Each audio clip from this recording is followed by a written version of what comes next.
Anthony for breakfast. Albany 783 Triple M.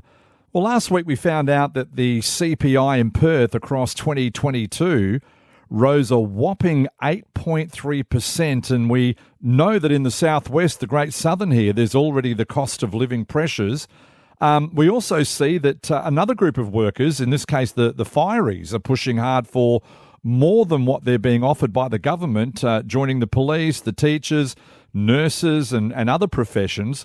So the flow-on effects to small and medium businesses and their workers is sure to follow. It's going to cause challenges in their own right. So need to take a look at what we can do to prepare for when this comes. And we're catching up with HR expert Jonathan Wolfrey. Thanks for your time again, Jonathan. No worries. My pleasure. Now, we've talked about pay rises before and it's still on the agenda. What should employers and workers be considering at this point? It might be good today just to look at some other things, I reckon. I think maybe throughout the course, as we get more into the year, Anthony, we can focus directly on pay rises and how we should approach those. But I reckon what's worth looking at is things that we can control more locally and more specifically for employers and employers at this thing, and actually look at, the cost of living pressures are going to hit all of us. We only have to go to the shops and see that. And of course, we'll need our pay to assist us in that process. But what I've seen over the last year or two is there are costs the cost to go to work, the cost to eat lunch at work, the cost to go to work, social events and all these kind of things. There's probably a lot of costs in the work relationship that employees are bearing that maybe they don't have to. So I think, we can look at pay rises and all that, but maybe we can make it easier and cheaper for employees to actually turn up and participate in work. And that might start to take a bit of pressure off as well and even attract people to that workplace. Well, what kind of things can we be looking at other than a pay rise?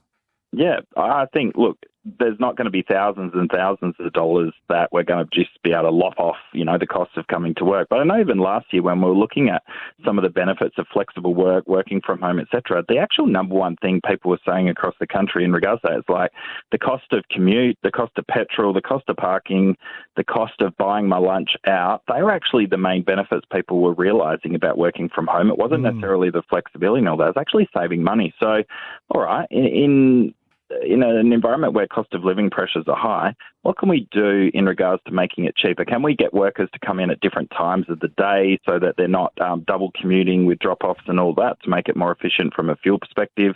Are we able to maybe have more team lunches or bring your own lunch to really normalise people bringing their own lunch, not feeling like lepers because they're not invited to the team lunch, which costs $20 a pop.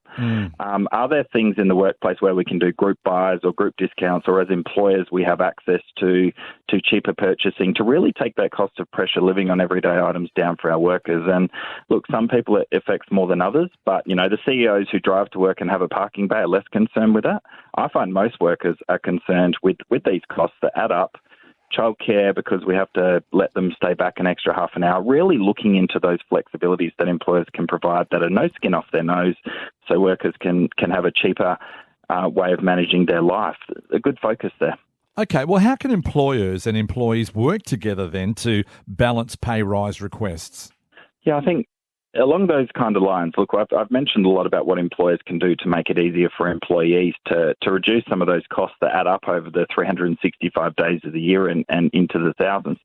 But employees also need to go, well, my employer needs to be open from 8:30 to 4:30 or 5 to 8 p.m. to serve customers and things like that. I need to step up to the plate as well. So maybe I am prepared to work some extra shifts. Maybe I can renegotiate my hours of work so that I get shift penalties rather than overtime for short notice as well. Because I think one of the things is, and we see it in the construction industry as well, it's going gangbusters, but builders are going broke in significant numbers because, they're getting a lot of building requests, but workforce costs are significant. Not every employer can afford to pay what the government pays with 5-8% increases and things like that. So I think employers, if they can look for ways to reduce the cost of employees coming into work, if employees actually understand that the money has to come from somewhere and they need to be more flexible in regards to how they are remunerated at work and make sure their business is still profitable, I think we're in this together and we can actually work on, what's fair so I can pay my grocery bill, but also what's fair in regards to giving my employer the flexibility for them to be profitable as well so that we all win in this relationship. Yeah, great insight from HR expert Jonathan Wolfrey. We'll catch up again in a couple of weeks, Jonathan. No worries. Look forward to it.